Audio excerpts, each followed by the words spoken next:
Hello everyone, welcome to lucky education. और आज हम देखेंगे क्लास 8 की ज्योग्राफी का चैप्टर नंबर 3 हम कवर कर रहे हैं एग्रीकल्चर। और आज एग्रीकल्चर वाले चैप्टर में हम देखेंगे टाइप्स ऑफ फार्मिंग। जितने भी टाइप्स की फार्मिंग है सारी की सारी फार्मिंग इस वीडियो में हम अच्छी तरह से समझने की कोशिश करेंगे। ठीक है, फार्मिंग का बताइए, क्रॉप्स जो उगाई जाती हैं उसको हम जनरली फार्मिंग बोलते हैं। तो यहाँ पर एक चार्ट हम बना लेते हैं पहले कि फार्मिंग कितने टाइप की होती है। फार्मिंग दो टाइप की होती है आपकी, एक तो होती है आपकी सबसिस्टेंस फार्मिंग और दूसरी होती है कॉमर्शियल फार्मिंग। सिंपल सा अंतर समझ लेना, सबसिस्टेंस फार्मिंग वो होती है जहाँ पर जनरली बात कर रहा हूँ मैं, जहाँ पर फैमिली नीड्स को फुलफिल करने के लिए जो फार्मिंग की जाती है उसको हम बोलते हैं सबसिस्टेंस फार्मिंग। और जहाँ पर प्रॉफिट कमाने के लिए फार्मिंग जो की जाती है उस फार्मिंग को बोलते हैं कॉमर्शियल फार्मिंग। सबसिस्टेंस फार्मिंग की बात करें, एक तो होती है इसमें इंटेंसिव सबसिस्टेंस फार्मिंग और दूसरी होती है primitive subsistence farming. Primitive subsistence farming भी दो टाइप की होती है, एक होती है आपकी शिफ्टिंग एग्रीकल्चर और दूसरी होती है नोमैडिक एग्रीकल्चर। एक एक करके सारी फार्मिंग जानेंगे, डोंट वरी, है ना। दूसरी बात करते हैं कॉमर्शियल एग्रीकल्चर की, जहाँ पे मतलब जनरली प्रॉफिट के लिए खेती की जाती है, जहाँ पे जनरली जो खेती की जा रही है उसको मार्केट में बेचने के लिए की जाती है। तो ये तीन टाइप की आपकी, पहली है कॉमर्शियल ग्रेन फार्मिंग, दूसरी है मिक्स्ड फार्मिंग और तीसरी है हॉर्टिकल्चर या प्लांटेशन फार्मिंग। ठीक है, तो फार्मिंग के जनरली कितने टाइप, अगर हम फैमिली की नीड्स को कैटर करने के लिए फार्मिंग कर रहे हैं दैट इज सबसिस्टेंस फार्मिंग। अगर हम मतलब प्रॉफिट कमाने के लिए बेचने के लिए जो फार्मिंग कर रहे हैं दैट इज कॉमर्शियल फार्मिंग। ठीक है, कॉमर्शियल फार्मिंग कितने टाइप की, तीन टाइप की, पहली कॉमर्शियल ग्रेन, दूसरी मिक्स्ड एग्रीकल्चर और तीसरी हॉर्टिकल्चर या प्लांटेशन फार्मिंग। सबसिस्टेंस फार्मिंग के कितने टाइप हैं, दो, इंटेंसिव सबसिस्टेंस और प्रिमिटिव सबसिस्टेंस। प्रिमिटिव के भी कितने टाइप हैं, शिफ्टिंग एग्रीकल्चर और दूसरी नोमैडिक एग्रीकल्चर। प्रिमिटिव वो है जो प्राचीन समय से करते आ रहे, बहुत पुराने समय से जो हम इसको करते आ रहे हैं। इंटेंसिव थोड़ी ये न्यू हो गई है, जहाँ पे बहुत ज़्यादा ज़मीन की कमी है, जहाँ पे बहुत बड़े छोटी सी ज़मीन को कई बार जहाँ पे खेती की जाती है वो आ जाएगी इंटेंसिव सबसिस्टेंस फार्मिंग में। खैर एनीवे, एक एक करके इनको समझने की कोशिश करते हैं। तो फार्मिंग के अलग अलग टाइप क्यों पाए जाते हैं, आपको कभी मन में ऐसा भी आया होगा कि यार इतने सारे फार्मिंग के टाइप क्यों हैं। ठीक है, तो देखो इंडिया एक ऐसा हमारा प्यारा देश है जहाँ पर आपको देखने को मिलेगा अलग अलग टाइप की ज्योग्राफिकल कंडीशन है, अलग अलग टाइप की।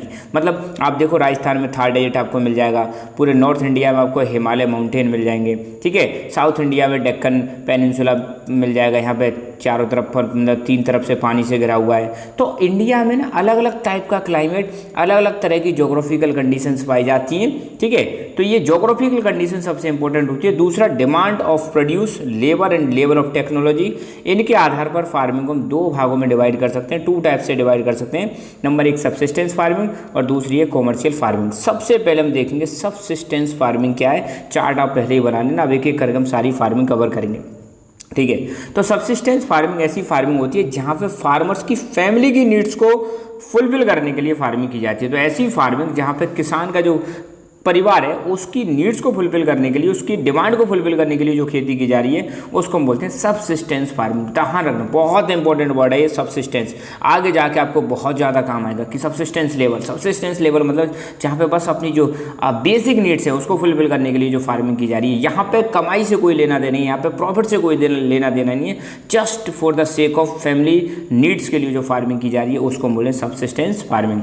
ट्रेडिशनली अगर हम बात करें तो यहाँ पे टेक्नोलॉजी का लेवल बहुत कम होता है। यहाँ पे ऐसा नहीं बहुत हाई फाई टेक्नोलॉजी का इस्तेमाल करते हैं, नॉर्मल जो टेक्नोलॉजी उसका इस्तेमाल करते हैं। घरेलू लेबर होती है, घर के लोग इसमें काम करते हैं और इसमें जो आउटपुट होता है खेती में, मतलब जो चीज़ निकलती है, आउटपुट को कई बार हम यील्ड भी बोल देते हैं ना, इसमें जो यील्ड होती है, आउटपुट होती है, बहुत कम होता है। सिंपल सी बात है, आप नॉर्मल टूल इस्तेमाल कर रहे हो, हाई फाई टेक्नोलॉजी इस्तेमाल नहीं कर रहे हो तो आउटपुट भी क्या होगा, कम। आउटपुट मतलब जो आप खेती, जैसे आपने 1 बीघे खेत में आपने फसल बो दी और 1 बीघे खेत में मान लो 10 बोरी गेहूँ की निकली, तो ये 10 बोरी क्या हो जाएगा, आउटपुट हो जाएगा। तो आउटपुट यहाँ पे कम होता है। सबसिस्टेंस के भी दो टाइप होते हैं, इंटेंसिव सबसिस्टेंस और प्रिमिटिव सबसिस्टेंस। एक एक करके देखेंगे। पहले हम देखेंगे इंटेंसिव सबसिस्टेंस। ध्यान रखना, आपको पता है इंडिया एक ऐसा देश है जहाँ पे ज़मीन जो है बहुत ज़्यादा डिवाइड होती जा रही है ना। इंडिया में आपको पता है पॉपुलेशन बहुत ज़्यादा, आज की डेट में 140 करोड़ के समथिंग पॉपुलेशन है। 2011 का डेटा अगर हम देखें तो 2011 का जो डेटा है तो उसके हिसाब से हमारी पॉपुलेशन 121 करोड़ है। मगर अब तो आपको पता है 2023 चल रही है, तो बहुत समय गुजर गया, तो आज की डेट में 140 करोड़ पॉपुलेशन है। दूसरी बात क्या है, अगर मान लो किसी के पास अगर जस्ट इमेजिन 100 बीघे ज़मीन है ना, एक व्यक्ति है, उसके 4 संतान हो गई तो ज़मीन बढ़ जाएगी, कितनी कितनी आ जाएगी, 25-25 बीघे ज़मीन आ जाएगी, 25-25 बीघे ज़मीन आ जाएगी। फिर उनके मान लो 2 संतान हो जाती हैं तो 12.5 बीघे ज़मीन आ जाएगी। फिर मान लो 2 संतान हो जाती हैं तो फिर डिवाइड हो जाएगी 6.25। ऐसे करके आपको देखने को मिला है इंडिया में कैसा सिस्टम है जहाँ पे ज़मीन जो है लगातार क्या होती जा रही है, डिवाइड होती जा रही है। तो अल्टीमेटली अब जो आप देखोगे ना, ज़मीन हमारे पास बहुत कम बची है, ज़मीन कम है और लोग उस पर डिपेंडेंट जो हैं ज़्यादा। तो ऐसे में हम क्या करते हैं, छोटी सी ज़मीन पर ही साल में 1 बार नहीं 2 बार 3 बार खेती करते हैं। मतलब स्मॉल प्लॉट है, आप रहने वाले लोग ज़्यादा हैं तो कम प्लॉट पर बार बार जो खेती करते हैं ना, that is called intensive subsistence agriculture. ये स्पेशली कहाँ पर की जाती है, ये स्पेशली उस एरिया में की जाती है जहाँ पे पॉपुलेशन ज़्यादा है। ये चीज़ आपको समझ में आ गई ना। और ऐसा क्यों रहा है, क्योंकि हमारी ज़मीन जो है डिवाइड होती जा रही है, फ्रेगमेंटेड होती जा रही है। अब देखो, intensive subsistence agriculture is prevalent in thickly populated areas of monsoon regions of south and south east Asia. ध्यान रखना, एंड ईस्ट एशिया। ये जो फार्मिंग कहाँ पर की जा रही है, thickly populated region. Thickly populated area का मतलब क्या है, ऐसे जगह जहाँ पे पॉपुलेशन बहुत ज़्यादा है। और मॉनसून एशिया की बात करें तो ये कह रहे हैं एशिया में भी कहाँ कहाँ, साउथ एशिया है ना, साउथ ईस्ट एशिया और ईस्ट एशिया। मैं आपको थोड़ा बता देता हूँ उनमें कौन कौन से देश आते हैं। साउथ एशिया की बात करें तो आपको पता है हमारे पूरी दुनिया में 7 कॉन्टिनेंट है। 7 कॉन्टिनेंट में सबसे बड़ा कॉन्टिनेंट एशिया है। एशिया को भी हम डिवाइड करें तो एक है साउथ एशिया। साउथ एशिया में हमारा भारत और भारत के पड़ोसी देश आते हैं। साउथ ईस्ट एशिया में 10 देश आते हैं। जैसे आपको मैं अगर एग्जांपल दूं, साउथ ईस्ट एशिया में Myanmar, Thailand, Cambodia, Vietnam, Singapore, ये साउथ ईस्ट एशिया में आ जाएंगे। ईस्ट एशिया में आपके Japan, China, south Korea, north Korea, ये ईस्ट एशिया में आ जाएंगे। तो यहाँ पे जो थिकली पॉपुलेटेड रीजन है, मतलब पॉपुलेशन ज़्यादा पाई जाती है, वहाँ इंटेंसिव सब्सिस्टेंस एग्रीकल्चर का इस्तेमाल करते हैं। यहाँ मेनली जो क्रॉप उगाई जाती है वो राइस को उगाई जाती है। इसके अलावा व्हीट, मेज, पल्स और ऑयल सीड्स, इनको भी उगाया जाता है। अच्छा, in this agriculture farmer cultivate A small plot of land. आप समझ गए आप, जमीन थोड़ी इसमें क्या रहती है, कम रहती है। क्यों जमीन कम है, अब जहाँ पॉपुलेशन ज़्यादा होगी तो जमीन बट के क्या हो जाएगी, कम हो जाएगी। सिंपल टूल का इस्तेमाल करते हैं और ज़्यादा लेबर का यहाँ पे इस्तेमाल किया जाता है। Climate with large number of days with sunshine and fertile soil permit growing more than 1 crop annually on the same plot.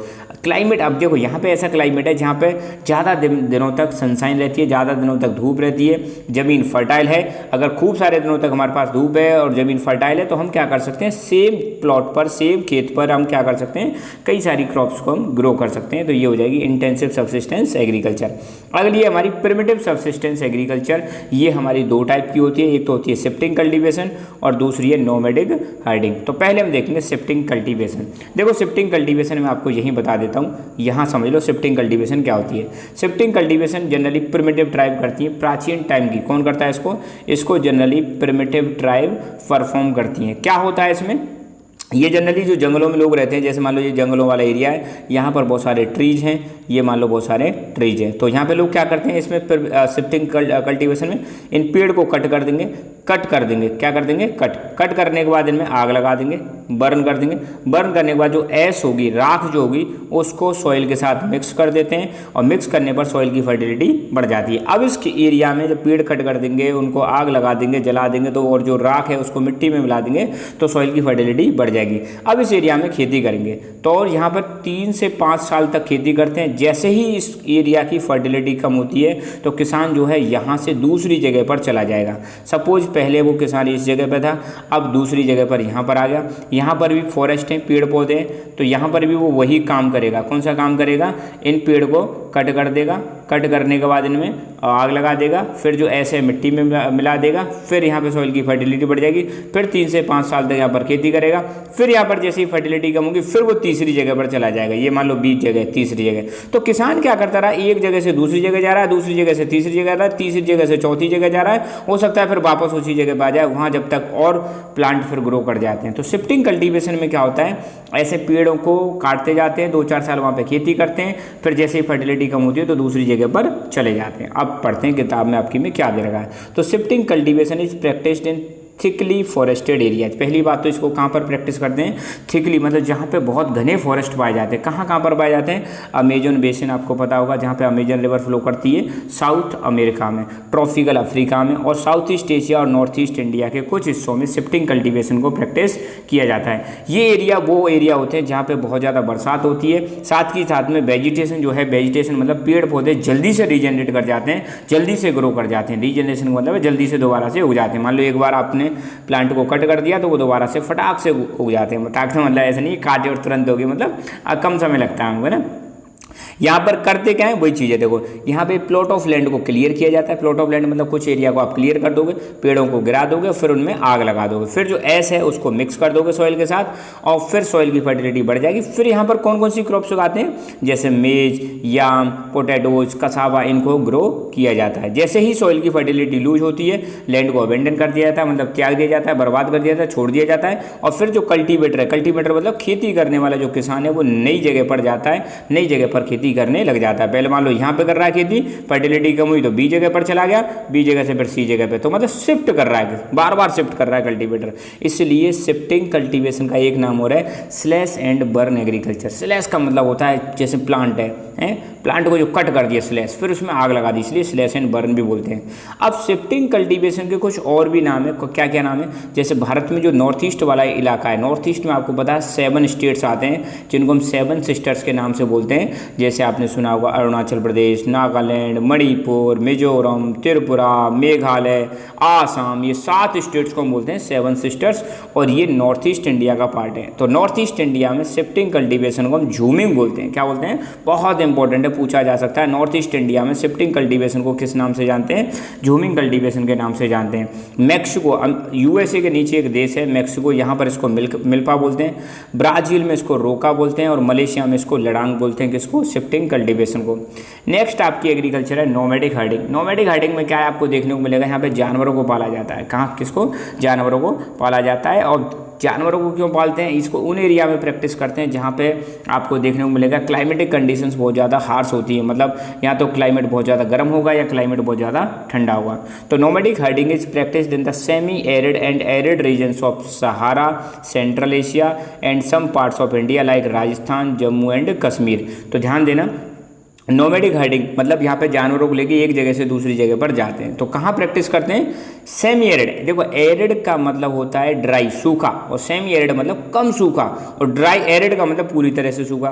तो देखो ये है अफ्रीका, अफ्रीका में आपको देखने को मिलेगा ऊपर है सहारा डेजर्ट, एक तो यहाँ पर प्रैक्टिस करते हैं, दूसरा सेंट्रल एशिया, ये वाला बीच वाला रीजन कौन सा हो जाएगा एशिया का, सेंट्रल एशिया। तीसरा आपका दे रखा है राजस्थान और जम्मू कश्मीर, यहाँ पर इसको प्रैक्टिस किया जाता है। पहली चीज़ तो पूछी जा सकती है कि नोमैडिक हर्डिंग वर्ल्ड में कहाँ कहाँ पर करते हैं, तो आपको बताना है सेमी एरिड और arid regions of Sahara, central Asia और इंडिया के कुछ हिस्से जैसे राजस्थान और जम्मू कश्मीर में नोमैडिक हर्डिंग को प्रैक्टिस किया जाता है। क्वेश्चन ये भी पूछा जा सकता है कि इंडिया में नोमैडिक हर्डिंग कहाँ कहाँ पर प्रैक्टिस की जाती है, तो आपको बताना है राजस्थान और जम्मू कश्मीर। यहाँ पे जो हर्ट्समैन होता है, हर्ट्समैन मतलब जैसे ये व्यक्ति क्या कहलाएगा, हर्ट्समैन कहलाएगा, जो जानवरों को लेके जा रहा है। ये एक जगह से दूसरी जगह पर जाता है अपने जानवरों के साथ। क्यों जाता है, फॉडर के लिए और पानी के लिए, है ना, फॉडर के लिए और पानी के लिए, और इनका रूट फिक्स होता है, इनको पता होता है यहाँ से यहाँ जाएंगे, यहाँ से यहाँ जाएंगे, फिर वापस यहाँ पे आ जाएंगे। तो फिक्स रूट्स को ये फॉलो करते हुए एक जगह से दूसरी जगह जाते हैं। ये वाला जो मूवमेंट है ये क्यों होता है, क्योंकि क्लाइमेटिक कंस्ट्रेंट की वजह से, टेरेन की वजह से। क्लाइमेटिक कंस्ट्रेंट का मतलब है आपकी मतलब जलवायु की कंडीशंस की वजह से। मान लो किसी जगह पे बहुत ज़्यादा क्लाइमेट कैसा है, गर्म है, गर्म क्लाइमेट होने की वजह से वहाँ पे मान लो फसल नहीं हो रही है ना, जैसे सहारा डेजर्ट है, पूरा रेगिस्तान है। अब यार वहाँ पे कोई पेड़ पौधे ही नहीं है, तो लोग जो हैं वहाँ पे अपने जानवरों को लेकर ऐसी जगह पे चले आते हैं जहाँ पर जानवरों के लिए चारा मिल जाए। या टेरेन का मतलब होता है जैसे जो फिजिकल फीचर्स हैं, जैसे माउंटेनियस रीजन है, माउंटेन में भी ऐसी फसल वसल नहीं उगा सकते, तो वहाँ पर भी लोग अपने जानवरों को लेकर एक जगह से दूसरी जगह पे जाते रहते हैं। इसी को हम बोलते हैं नोमैडिक हर्डिंग। कौन कौन से जानवर यहाँ पे पालते हैं, तो सीप, कैमल, याक, गोट, इन जानवरों को पाला जाता है नोमैडिक हर्डिंग में, है ना। जानवरों से हमें क्या क्या चीज़ें मिलती है, तो जानवरों से हमें मिल्क मिलता है, मीट मिलती है, वूल मिलती है, हाइड मतलब जो त्वचा होती है, स्किन, ये मिलती है, और भी प्रोडक्ट मिलते हैं, हर्डर और उसकी फैमिली को इनको ये बेच भी देते हैं। ठीक है, तो एक फार्मिंग हमारी खत्म हुई। अब दूसरी फार्मिंग है कॉमर्शियल फार्मिंग। ध्यान रखना, नाम कॉमर्शियल जब भी वर्ड आ जाए इसका मतलब इसको प्रॉफिट के लिए किया जा रहा है। ऐसी फार्मिंग जो प्रॉफिट के लिए की जा रही है, कमाई के लिए की जा रही है, यहाँ पे फसलों को सिर्फ बेचने के पर्पज़ से उगाया जा रहा है, इसको हम बोलते हैं कॉमर्शियल फार्मिंग। अब जब बेचने के पर्पज़ से उगाओगे तो फार्म का साइज यहाँ पे ज़्यादा होगा, बड़े एरिया पर यहाँ पे क्रॉप्स को ग्रो किया जाता है और कई बार ये भी देखने को मिलता है एक ही प्रकार की क्रॉप्स ग्रो की जाती हैं। ठीक है, तो कॉमर्शियल फार्मिंग में क्रॉप्स जो ग्रो की जाती हैं साथ के साथ में एनिमल्स को भी रियर किया जाता है। रियर्ड का मतलब है पालन पोषण करना। ठीक है, तो कॉमर्शियल फार्मिंग में ध्यान रखना दोनों चीज़ हम करते हैं, हम फसलें भी उगाते हैं और हम जानवरों को भी पालते हैं और ख़ास पर्पज़ क्या होता है, मार्केट में उनको बेचने के पर्पज़ से। दूसरी बात, यहाँ पे जो एरिया जो होता है एरिया बहुत ज़्यादा होता है, साथ के साथ में पैसा जो लगता है, कैपिटल का मतलब है यहाँ पे पैसा जो लगता है मनी, वो बहुत ज़्यादा यूज होता है। अब सिंपल सी बात है, आप बड़े एरिया में आप खेती करोगे जब भी तो प्रॉफिट आएगा, और बड़े एरिया में खेती करोगे तो पैसा भी ज़्यादा चाहिएगा, तो इसमें पैसा ज़्यादा लगता है और एरिया ज़्यादा होता है। अब इतने बड़े एरिया में काम करोगे, बहुत ज़्यादा, मान लो 100 बीघे में आप खेती कर रहे हो, तो वहाँ पर इंसान जो मैनुअल लेबर के हिसाब से हम काम नहीं करवा सकते, मतलब लेबर पर हम ज़्यादा काम नहीं करवा सकते। तो जब कॉमर्शियल पर्पज पर आप कर रहे हो, कॉमर्शियल लेवल पर आप खेती कर रहे हो, तो ज़्यादातर काम यहाँ पे मशीनों से किया जाता है, मतलब इंसान कम काम करते हैं, मशीनें ज़्यादा काम करती हैं।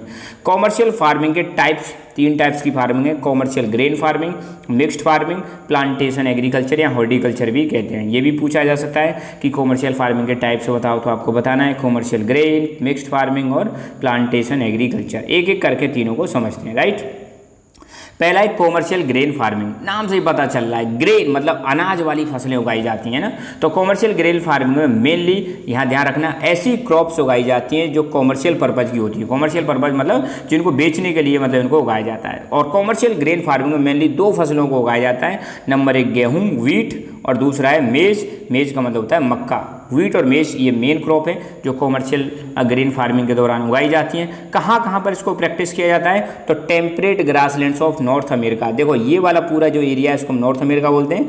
नॉर्थ अमेरिका में जनरली 3 देश आते हैं, ध्यान रखना, मैक्सिको, यूएसए और कनाडा। मैक्सिको, यूएसए और कनाडा 3 देश आते हैं। यहाँ पे टेम्परेट जो ग्रासलैंड्स हैं जिनको हम बोलते हैं प्रेरीज, यहाँ पर इसको ग्रो किया जाता है। दूसरा यूरोप, ये वाला हिस्सा जो है यूरोप में ग्रो करते हैं। तीसरा एशिया, यहाँ पर भी ग्रो किया जाता है। कौन सी फसल की जाती है, कॉमर्शियल ग्रेन फार्मिंग। यहाँ पे ध्यान रखना लार्ज साइज के फार्म का जो साइज होता है बहुत बड़ा होता है और ये उन एरियाज में करते हैं जहाँ पे पॉपुलेशन स्पेर्सली होती है। स्पेर्सली का मतलब कम पॉपुलेशन होती है। अब सिंपल सी बात है, पॉपुलेशन कम होगी तो खेतों का साइज तो अपने आप ही बढ़ जाएगा। यहाँ पर बता रखा है कि खेत जो हैं कई सारे हंड्रेड्स ऑफ हेक्टेयर में फैले रहते हैं, बहुत ज़्यादा बड़े एरिया में खेत फैले रहते हैं। साथ ही साथ में severe winter restrict growing season and only 1 single crop can be grown. तो यहाँ पर देखने को मिलेगा इसको उन एरियाज में ग्रो किया जाता है जहाँ पे कई बार तो ऐसा देखने को मिलता है, सीवियर विंटर का मतलब है बहुत ज़्यादा सर्दियाँ पड़ती हैं। जब बहुत ज़्यादा सर्दियाँ पड़ती है तो उस टाइम पर तो फसल को उगा ही नहीं सकते, इसलिए यहाँ पे एक ही प्रकार की क्रॉप उगाई जाती है और वो भी एक सीजन में ग्रो की जाती है। ठीक है, मिक्स्ड फार्मिंग की बात करें, नाम से ही पता चल रहा है, ऐसी फार्मिंग जहाँ पे हम एग्रीकल्चर भी करें साथ के साथ में एनिमल रियरिंग भी करें, उसको हम बोलते हैं मिक्स्ड फार्मिंग। तो यहाँ पे ऐसी फसलें उगाई जाती हैं जो जानवरों को ज़्यादातर काम आए। ठीक है, फॉडर की क्रॉप्स ज़्यादा ग्रो की जाती हैं। तो in mixed farming land is used for growing food and fodder crops and rearing animals. ध्यान रखना यहाँ पे इस प्रकार की फसल यूज की जाती हैं, इस प्रकार की फसल ग्रो की जाती हैं जिनसे हमें खाना भी मिले, साथ के साथ में जानवरों के लिए फॉडर भी मिल जाए। फॉडर का मतलब चारा मिल जाए और साथ के साथ में यहाँ पे लाइव स्टॉक को रियर किया जाता है। लाइव स्टॉक का मतलब पशुधन, पशुओं को रियरिंग का मतलब होता है पालन किया जाता है। तो मिक्स्ड फार्मिंग कहाँ की जाती है, यूरोप, ईस्टर्न यूएसए, अर्जेंटीना और साउथ ईस्ट ऑस्ट्रेलिया, न्यूजीलैंड और साउथ अफ्रीका, यहाँ पर मिक्स्ड फार्मिंग को किया जाता है। लास्ट है आपकी प्लांटेशन। प्लांटेशन में ध्यान रखना एक ही प्रकार की फसल उगाई जाती है, ये सबसे बड़ी खास बात है। तो plantation are the commercial type of commercial farming where 1 single crop, एक ही क्रॉप उगाई जाती है। अब कौन सी क्रॉप्स उगाई जाती हैं प्लांटेशन में, tea, coffee, sugar cane, cashew, rubber, banana और कॉटन। ध्यान रखना, अगर मान लो मेरे पास ये 100 बीघे खेत है, या तो मैं इसमें टी ग्रो करूंगा, है ना, या फिर इसमें मैं कॉफ़ी ग्रो करूंगा, या इसमें मैं रबर ग्रो करूंगा, या इसमें मैं बनाना ग्रो करूंगा। एक ही प्रकार की फसल बोई जाती है, ये इसमें सबसे ज़्यादा इंपॉर्टेंट है। जैसे यहाँ पे बनाना के प्लांट आपको देखने को मिल सकते हैं। अब यार जब बहुत बड़ा एरिया होता है तो सिंपल सी बात, उसमें लेबर भी ज़्यादा लगेगी और कैपिटल का मतलब है पैसा भी ज़्यादा लगेगा। और कई बार तो ऐसा होता है, जैसे मान लो केला है, यहीं पर इनको प्रोसेस कर दिया जाता है और डायरेक्टली फैक्ट्रीज में या फिर बाहर मार्केट में भेज दिया जाता है। ठीक है, अब प्लांटेशन एग्रीकल्चर में सबसे इंपॉर्टेंट चीज़ क्या चाहिए, आपका ट्रांसपोर्टेशन नेटवर्क अच्छा होना चाहिए। जहाँ आपका खेत है और जहाँ आपका मार्केट है, रोड बोर्ड अच्छे होने चाहिए ताकि फटाक से मटेरियल को आपके मार्केट में पहुँचाया जा सके। ये जो फसल है प्लांटेशन एग्रीकल्चर, ये generally tropical regions of world, tropical region में इनको ज़्यादा ग्रो किया जाता है। बार बार वर्ड आ रहा है ट्रॉपिकल, तो ट्रॉपिकल का मतलब क्या है, देखो दुनिया में ये है 0 डिग्री इक्वेटर, ऊपर है 23.5 ट्रॉपिक ऑफ कैंसर और नीचे है 23.5 साउथ ट्रॉपिक ऑफ कैप्रिकॉन। तो इसके बीच में जो एरिया आता है उसको हम बोलते हैं tropical area. Generally tropical area गर्म होता है, ये चीज़ आप ध्यान रखना। तो प्लांटेशन एग्रीकल्चर कहाँ ज़्यादा की जाती है, तो देखो मलेशिया में तो रबर को उगाया जाता है ज़्यादातर, कॉफ़ी ब्राज़ील में उगाई जाती है और चाय इंडिया में की जाती है और साथ के साथ में श्रीलंका में की जाती है। ये कुछ एग्जाम्पल है प्लांटेशन एग्रीकल्चर का। तो यहाँ पर हमने एग्रीकल्चर को अच्छी तरह से कवर किया, आई एम श्योर आपको समझ में आया होगा। सो अब बाकी के लेक्चर जो है हम आगे अपलोड कर देंगे। तो खुश रहो, मुस्कुराते रहो, जीते रहो। जय हिंद, जय भारत।